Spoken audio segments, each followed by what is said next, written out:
Alrighty, ladies and gentlemen, thank you so much for stopping by. I'm BK Voiceover, coming at you via Dota Bounty, and today we're going to be looking at the latest Dota 2 post-TI update. Looks like Valve just earlier today came out with patch 7.06F. This will most likely just be covering up a few of the things after TI. This definitely isn't going to be the big patch that's most likely going to be coming when they drop the what do they call it? The two new heroes. So anyways, let's go through and get started with it. So to start off with, Mask of Madness has already been nerfed a little bit. It did see a lot of play during TI, especially on the likes of Sven. So Mask of Madness, they're going to do so armor reduction has been increased from -5 to -6, and the cooldown has been increased to 22 seconds. So not a big nerf, but just a quick nerf to the Mask of Madness user's survivability. This is also mainly to even out Sven, I think, for sure. But I think it'll still see play. I don't think it's too crazy of a nerf. But yeah, moving on. So Helm of the Dominator attack speed aura was increased from 10 to 15. That's pretty good, considering the fact that Helm of the Dominator was pretty much nerfed into oblivion, and it sees literally no play because the downsides are just too high. So I'm glad to see that Helm of the Dominator is getting a little bit of a buff, but still it's not like a big buff to the dominated creep that you usually see on Helm of the Dominator buffs or nerfs. Force Staff. Cast range reduced from 800 to 750. I think it's understandable. Lots of supports were picking up Force Staff during TI, as well as quite a few cores ended up picking up Hurricane Pikes. I know that Viper ended up picking a Hurricane Pike a lot, and it's a really good safety item, and just a lot of people keep picking it up. So I think it's a small nerf, but it'll be noticeable. Just a little bit, though. It's not like game-breaking or anything. Diffusal Blade agility has been reduced from 25 and 35 to 20 and 30. Understandable. It was getting picked up by a lot of agi heroes, but that is a big nerf to the agility. I mean, the stats on that item are already pretty crazy, but the nerf for an item that's being picked up quite a lot. Alright, so that's it for the items. Now moving on to the heroes. This is one of the big nerfs of the patch. Ancient Apparition has had his Ice Blast mana cost increased from 125 to 150 to just 150 at all levels. It's not going to be as spammable in the early game as it usually is. So a big nerf to this is kind of necessary for Ancient Apparition. He was a very popular support in the latest patches, so totally makes sense. Next up we have Bane. He got a slight buff to his stats, just got a base strength, agility, and intelligence increased by 1, and then his Nightmare cast point got reduced to 0.4, so just nothing major. Helping out with the stats just a little bit at the start of the game. It's not much, like, at all. It's 20 health, 1/7 of an armor point, +1 attack speed, and the intelligence, it's not that much. And the cast point isn't, I guess the cast point is the biggest thing, and even then it's not that big. It'll allow him to save himself and also react a bit quicker, which is nice though. Batrider is our next victim. So his Firefly mana cost got increased from 100 to 125. So a small nerf to the mana department. Batrider already does okay on mana.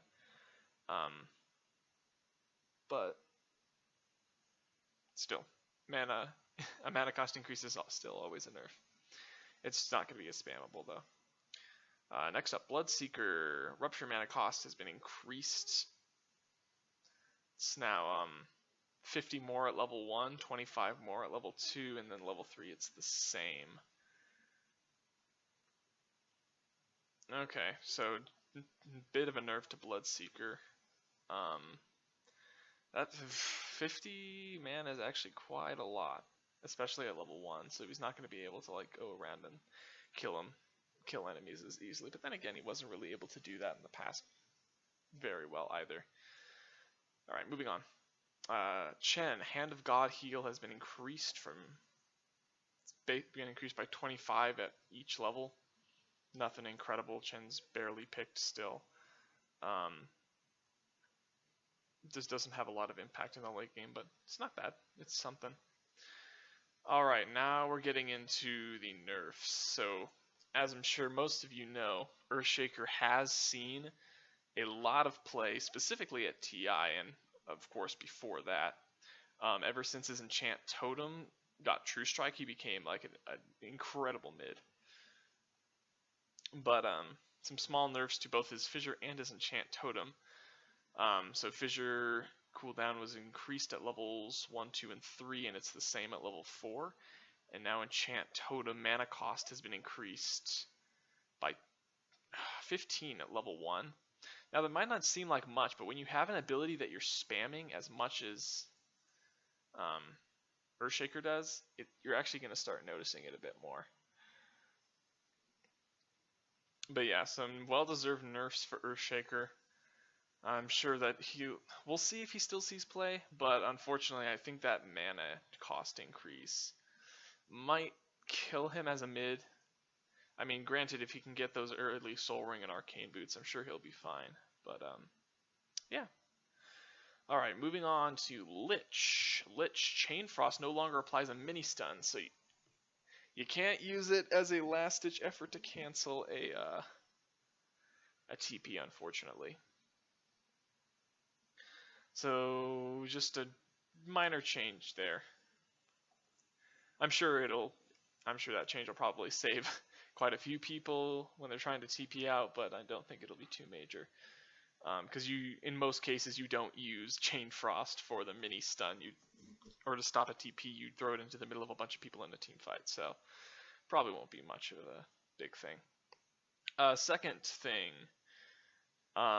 Lich's Ice Armor slow has been decreased at levels 1, 2, and 3, and it will be the same at level 4.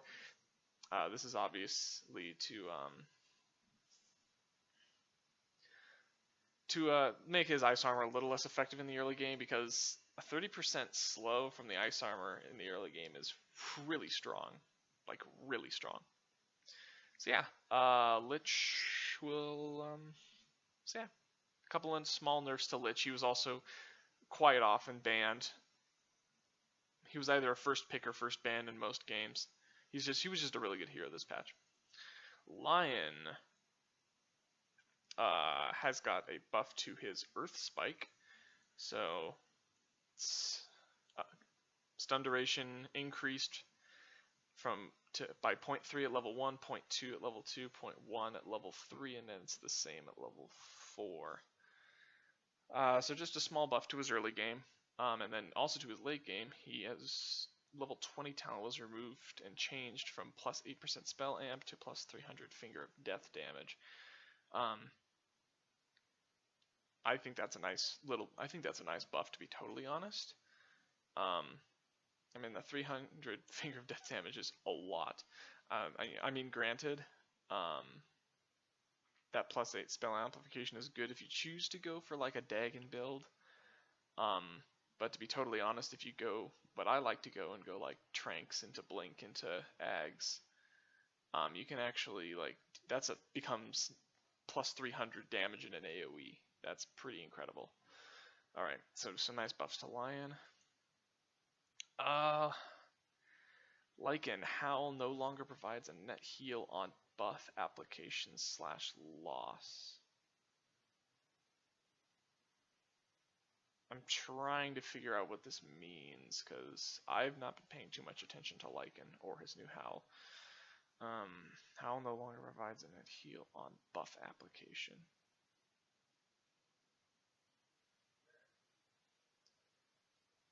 Okay, I guess just always maintains the same HP percentage. I don't know exactly what that means, but we'll continue Some nerfs to Nature's Prophet reduced his flying vision from Sprout as well as his movement speed a little bit. That'll make him a little bit of a worse ganker, but not much.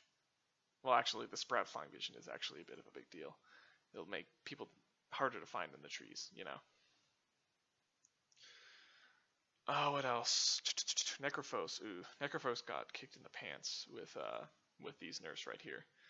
Specifically, the Reaper Scythe cooldown has been increased from 90, 80, 70 to 100 at all levels, which is pretty much going to require you to build Aghanim Scepter on him all the time.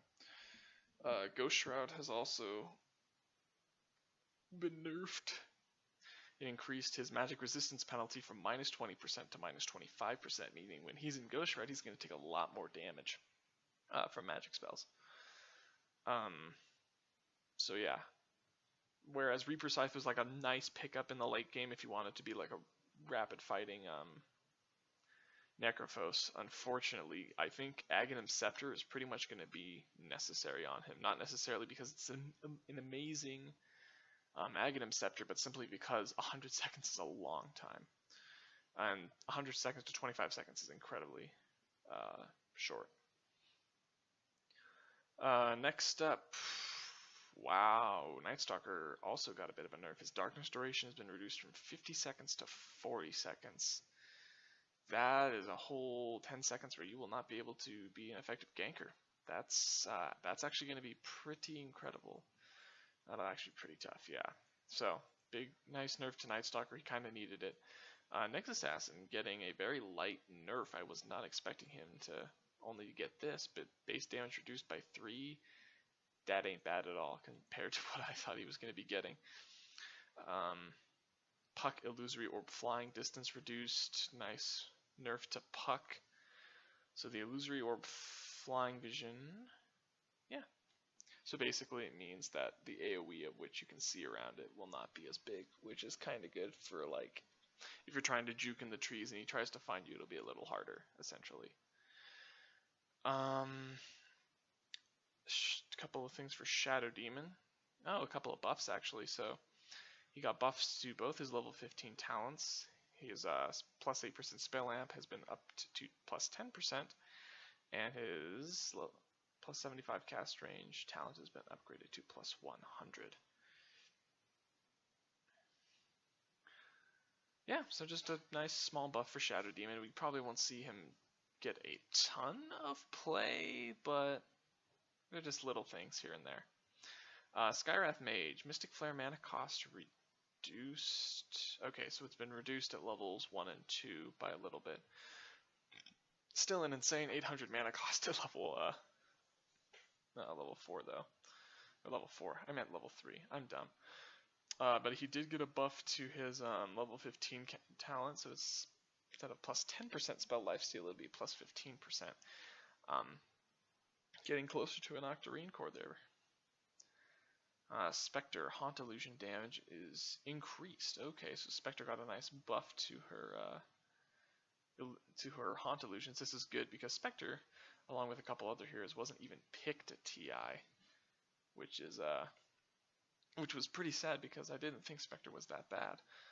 But so yeah, 30% to plus 40% is actually a pretty big buff. Hopefully we see some good use out of that. Spirit Breaker had his base movement speed reduced. Thank God that needed to happen. He already gets so many buffs to his movement speed. He doesn't really need it. Of course, this is going to make him easier to kite. A little easier, not much, but a little easier to kite. Sven, Stormbolt. Stun duration reduced slightly. Okay, so a small nerf in that department, but the big thing is his Warcry cooldown, so it actually increases as the levels go up. So it's 1 second longer, 2 second longer, 3 second long, 3 seconds longer, and 4 seconds longer per each level. That is or longer than the previous one. That is pretty crazy.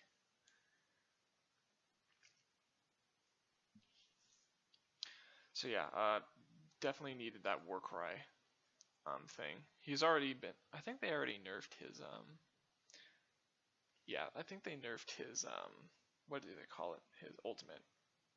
God Strength. They nerfed that a while back, so I think they're just focusing on a couple of his other aspects. But that's some good nerfs for sure. Tiny mana cost. His toss mana cost got reduced. That's actually, whoa, that is actually quite a big decrease at level 1. Definitely makes it a lot better at level 1. His Grove Scepter attack range also got increased from 85 to 150. That is a lot. Oh my god, that's a lot. Probably won't be enough to see Tiny come back into the meta. But it's a step in the right direction. We might see him played a little bit. I mean, Wisp was a very popular pick and ban at TI, so we might see, maybe we'll see a little Tiny in the upcoming tournaments. Undying, his Tombstone attacks required has been increased by 1 at all levels. Okay, so a little nerf to his Tombstone. Can still be focused down if you work hard enough, but also gives you a good opportunity. You should be able to run away in the early game, but it's just a nice buff to Undying's Tombstone. It'll keep it around a little bit longer to get more stacks of the zombie stuff on him. Nerf to Venomancer, very popular mid at TI. Nice nerf to his Plague Ward Vision. So normally his Plague Wards would get 1200 vision during the daytime and 800 at night. Now it's just 800 flat all the time. So that's actually pretty good because those would get pretty good vision of a surrounding area if you knew where to put them. So yeah, nice nerf to Venomancer, but nothing too crazy. Wind Ranger had her Shackles duration increased. Holy crap. By like 0.5 seconds at level 1. That's a lot. And then just some slight increases the rest of the way, but dang. Level 1 Shackle Shot is actually not going to be too bad. The Shackles duration will last an extra 0.5 seconds at level 1. That's crazy. Although they did increase the Shackles cooldown from 12 seconds at all level to 18, 16, 14, 12. So, some buffs and some nerfs all around. I don't think it's going to affect Wind Ranger too much. She hasn't seen too much play. Winter Wyvern, Winter Waifu, had her level 15 talent increased from plus 20 movement speed to plus 35, and her level 15 talent increased her damage from plus 50 to plus 75. Guys, mid-Winter Wyvern, I'm calling it right now. I want to see it happen. She can actually do not bad in mid lane if you can get the right lane matchup and not screw up too bad. Wraith King, and then last but not least we have Wraith King, another hero who I don't think was picked at TI. Reincarnation cooldown has been reduced. Whoa, by 40 seconds at level 1 and 20 seconds at level 2. No, hasn't been reduced at all at level 4. Or level, why do I keep saying level 4? Level 3. Next up, we have Wraith King's level 15 talent was increased from plus 15 movement speed to plus 30 movement speed. So a nice, so yeah, not bad. Definitely some good buffs for Wraith King to his early game for sure. But yeah, so that is going to be patch 7.06F.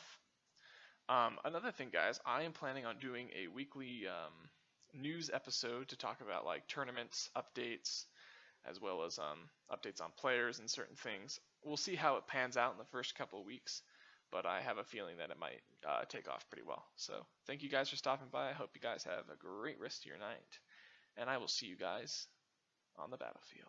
Good night.